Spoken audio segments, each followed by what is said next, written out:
और वहीं समाजवादी पार्टी के कर्ता धर्ता अखिलेश यादव और आरएलडी के कर्ता धर्ता जयंत चौधरी की प्रेस कॉन्फ्रेंस थी।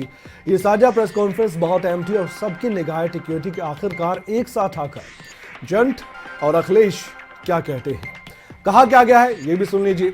कहा यह गया है कि ये चुनाव यानी कि यूपी का चुनाव किसान नौजवानों के भविष्य का चुनाव है। किसानों से किए गए वादे बीजेपी ने पूरे नहीं किए, ये भी आरोप लगाए गए हैं। उत्तर प्रदेश में समाजवादी पार्टी की सरकार बनने जा रही है, ये दावा किया गया। उत्तर प्रदेश में बीजेपी का सफाया होगा, ये भी दावा किया गया।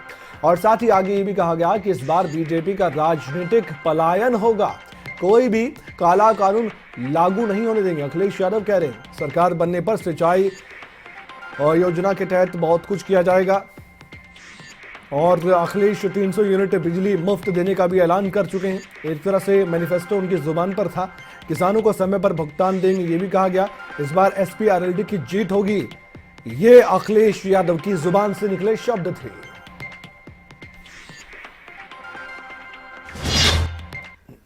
तीन कानून लाए गए बिना किसानों की राय मशवरे के, और मैं बधाई देना चाहता हूं किसानों को, उनकी ताकत का एहसास दिलाया।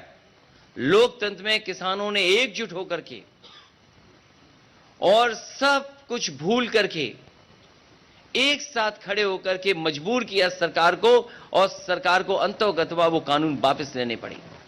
भारतीय जनता पार्टी आज भी नहीं कह सकती है कि वो तीन कानून क्यों लागू किए थे और तीन कानून क्यों। इस मौके पर याद दिलाना चाहता हूं भारतीय जनता पार्टी को कि कम से कम अब चुनाव आ गया है, अपना संकल्प पत्र तो पढ़ लें। जो जो वादे किए थे, क्या वादे पूरे हुए हैं? उनका हर वादा जुमला निकला, झूठे विज्ञापन दिए, आज भी आंकड़ों की खिलवाड़ कर रहे हैं।